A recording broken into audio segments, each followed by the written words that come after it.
What do you think of Media Watch? I think the Media Watch generally is entertaining, and it is occasionally quite funny, because there's nothing funnier than seeing somebody being busted, and journos are often busted and often deserve to be busted. But I also think that Media Watch is biased, and it is biased against newspapers that have readers and radio stations that have listeners. And I think the reason that it's biased is that, with the exception of Stuart Littlemore, every single person who has hosted Media Watch has worked either for the Sydney Morning Herald or the ABC, or in some cases both, and that the type of views that they bring to the program are often elitist views and snobby views, and that as a result the program has, in my view, sometimes looked like a bit of an in-house joke for university-educated smaller liberals. Fantastic. Does Media Watch appreciate the type of readership that the Sydney Daily Telegraph has? I think the problem with Media Watch is that it actively doesn't like the type of people who read a newspaper like the Daily Telegraph. I mean, it always strikes me as a bit of an irony that people who would sort of broadly describe themselves as socialists hate nothing more than the honest and robust expression of opinions by working class people, be they opinions about race or the type of politicians that they would like to see or wouldn't like to see in Parliament, issues like border protection, particularly when David Marr was the host of the show. It was the show, I think, sort of degenerated into, a sort of private dinner party for 8 people in Sydney's inner west. It wasn't fulfilling the charter, I guess, that you would expect from the national broadcaster. It was very top-end, elite, often a bit up itself as well. I think also Media Watch has suffered from having too big a Sydney focus, and that's not me as the former editor of the Telegraph, begging for mercy, trying to hide behind the skirts of other editors interstate. But every single person who has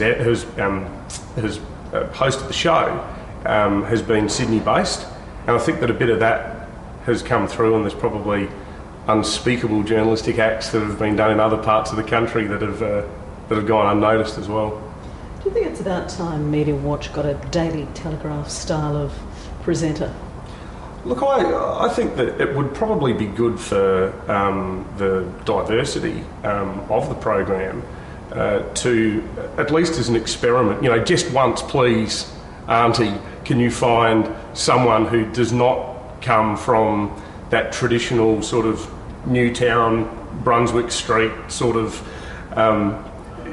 field of influence and ideology. It would be interesting to see someone who had a mainstream, mass market, mass audience journalistic background put some of the people who, I guess, are potential Media Watch hosts through their paces. So, in fact, are you saying that there needs to be like a right-wing or a more conservative type presenter? Well, actually, no, look, I'm not. I mean, I don't think somebody like Piers should host the program, and I don't think somebody like Andrew Bolt should host the program. I don't think ideologues should host the program, and my problem with the program is that in the past, left-wing ideologues have hosted the program.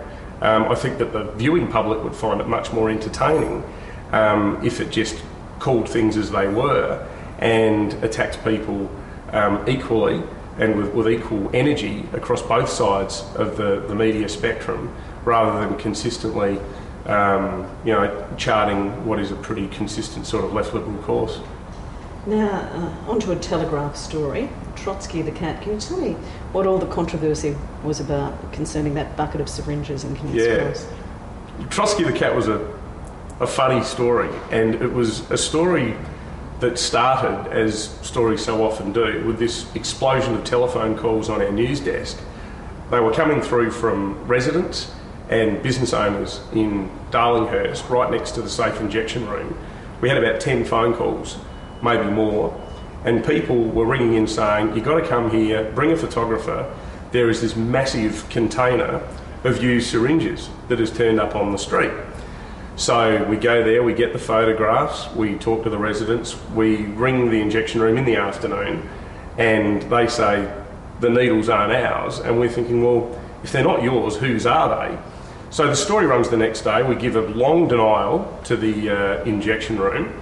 The following day they go on 2GB and say, oh, you know, maybe the Telegraph put them there. So I'm then in the invidious position of saying, well, we didn't, which means that the 12 o'clock ABC radio bulletin is, the editor of the Daily Telegraph has denied deliberately placing spent syringes on a King's Cross street. So you're on a hiding to nothing there. What happened though was about 2 months after the story had come and gone, everybody had forgotten about it, the gay newspaper, the Sydney Star Observer, which is a nifty little newspaper, broke the story that there was this old guy, like in his 90s, who'd lived in the terrace there for years, and he had a cat with diabetes, and for 2 decades he'd been injecting Trotsky, the cat, with insulin every day, and he'd moved into a retirement home, and when he left he had, you know, 30 years worth of spent catty smelling needles that he had to get rid of, so he just dumped them on the street. And you know, this was one of those things where Media Watch, they can sometimes be kind of unfunny and kind of guileless, and I always wish that they would maybe just cut you a little bit more slack, because not making excuses at all, because you should never make excuses as the editor of a newspaper, but the reality is that sometimes, and that day was a good example, you got to just go with the story. You've got half a suburb telling you there's syringes everywhere, there were syringes everywhere. We ran the denials from the other side, and Monica Addard, God bless her, sent through her usual sort of Torquemada style Friday email of 103 different questions about Trotsky the cat, and you know, I knew that I was you know, up the creek without a paddle, because, you know, armed with all of the facts, the original story was obviously not true. So rather than beating my chest about it, I just ended the email by saying, you know, our thoughts are, of course, also with the cat. And Monica very kindly put it to air and said that, you know, at least we've got a sense of humour at the Daily Telegraph. Now look, strong words these, but I'll put them to you, Monica. Attard says the story was extremely dangerous and morally bankrupt. Well, I don't think it was morally anything. You know, morally bankrupt, yeah. No, look, that is Monica's private view, writ large, and that is the problem with the program a lot of the time. That if you're Monica Addard, if you're David Marr, if you're Liz Jackson, you know, that's the sort of stuff that floats your boat. You love injection rooms, you think they're great, and that, you know, harm minimisation is the way to go. A hell of a lot of people really strongly disagree with that. And the job of the editor of a paper like the Telly is to sort of listen to majority views and reflect them in the paper. So, you know, most of the letters that we get run contrary to the view that Monica puts. Just on another subject, Monica also says during her time as presenter and your time as editor, there was a race to the gutter between the online newspapers of the Sydney Daily Telegraph and the Sydney Morning Herald. Yeah, well, I mean, again, you know, race to the gutter, Monica's words. Look, I think that a lot of the sort of celebrity journalism that has just exploded, not just here but internationally, over the past 5 to 10 years. I mean, the web has really driven that, and there's a hell of a lot of stuff that is published now across the media that you wouldn't have seen 10 years ago. So I think that certainly the public appetite has probably intensified a bit for some of the more salacious sort of stories that have been run here and overseas. And, you know, I think that the thing with that too is that a lot of it's driven by the audience.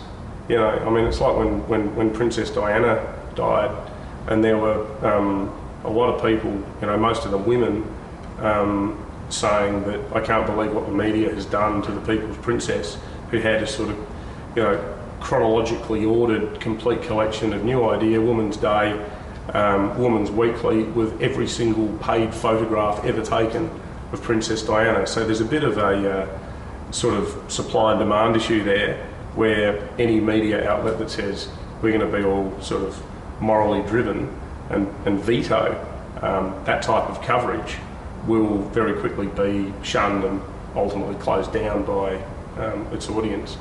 But yeah, you know, Monica, you know, putting the moral dimension on it, you know, that's fine. And look, you know, this is where I think that Media Watch is actually a good, healthy thing for the media, because I'm obviously going to sit here and defend the paper that I love, and more importantly, defend its staff and defend the people who are kind enough to read it. But the media is powerful, and the media often has the last word. So to that degree, I think that Media Watch is a good show for a democracy like ours. You know, like, I'm all for it, and even though I probably disagree with 90% of it, I always watch it. I often laugh at it. I often throw the cushion at the TV. But as a general rule, when journos came sooking to me about having been slotted by Monica or Liz or Ma, you know, I used to just shrug my shoulders and say, well, look, you know, we write things that can be pretty hard-hitting. They can occasionally be over the top. You know, we denounce people's record, we attack their contribution to public life. So if you get a clip behind the ear on a show that still doesn't really have a mass audience, I think you've just got to be big enough and ugly enough to take it. I've spent 3 hours today reading every single website in Australia, the Herald Sun, The Age, news.com, and the level of coverage of the bushfires that are currently underway, it's so much richer and so much more informative. You know, the first duty of journalism to inform. You know, there are message boards up there online where people are talking to each other, getting in touch with people who are missing, they've found them, others they're still waiting for news. So look, there are sleazy little buttons on every news website in the world where you can click and you can get a tits and arse gallery. That is true, and I'm not going to deny it. But equally, there are new things that have come around as a result of online that are taking journalism in so many exciting and important new directions. So it's a bit of a dinosaur thing to say. Just on to another subject. Media Watch made a big deal about another Telegraph story. It was about a sort of celebrity accused of sleeping with SAS troops, and that obviously was Tanya Zayeta. Was that fair, that criticism that Media Watch made, that it was a story that the Telegraph shouldn't have really covered? I think that the Daily Telegraph definitely should have covered the Tanya Zayeta story, because it was a massive stuff up by the Defence Department. I mean, you had the head of the ADF having to issue an apology to Tanya Zayeta because she had been named in a defence circular.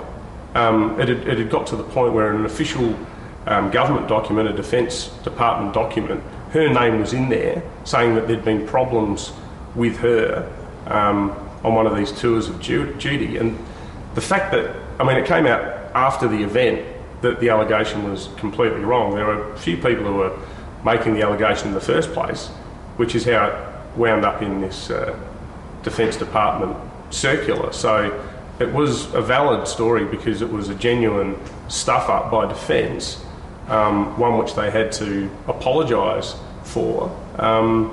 Went to you know, the level of organisation that exists at a pretty senior level within the Defence Forces. I think that's a classic example of a type of story which the Daily Telegraph did, which if a broadsheet newspaper had broken that about Defence's red face after this appalling gaffe by senior officials, I don't think Media Watch would have touched it at all. I think they just thought, oh, you know, there's the telly being sleazy again, pressed all the traditional Media Watch buttons, and there's my ugly mug on TV Monday night yet again. I guess Media Watch was sort of inferring that you were perpetuating the myth that she was sleeping with people. Yeah, well, I mean, the story originally, the first version that we ran, the intro said that it wasn't true. You know, the intro said that the Defence Department is red-faced over these false. I mean, I know it's still got it out there, but the thing is, Defence stuffed up. They made the mistake. They had to apologise. There were other people, other celebrities who were telling us that it was actually true. There were people within the ADF community who were telling us that it was true.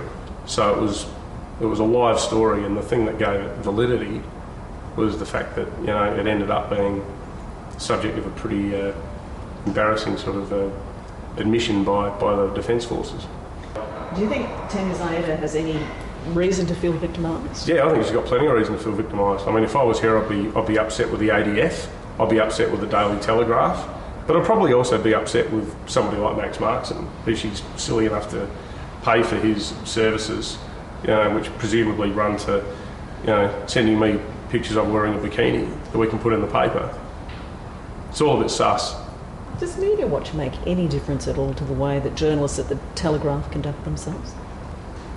I think Media Watch does influence the way journalists behave, in that it's in the back of their minds. You know, if a journo takes a chance on a story, is sloppy on a story, they do feel some fear that they will be named and shamed on national television. But I don't think they fear it as much as they could. And the reason is that Media Watch has consistently narrowcasted itself to such a small audience, because it is essentially, you know, inner West dinner party viewing, that by not making itself a more compelling program, I mean, if you guys knew the half of it, it would be such fantastic television. There are all sorts of things. A lot of them are done by people who do work for Broadsheet. Some of them are done by people who work for the ABC. You know, there's a whole bunch of things that the show could do to make itself so much more interesting. So the fact that it has sort of meandered along with pretty much the same format since it started, it hasn't really innovated, and it certainly hasn't grown its audience. That's the thing that lets journos off the hook, where you go, well, mate, the only person who saw it was your mum and, you know, 6 people who are doing journalism at UTS, you know.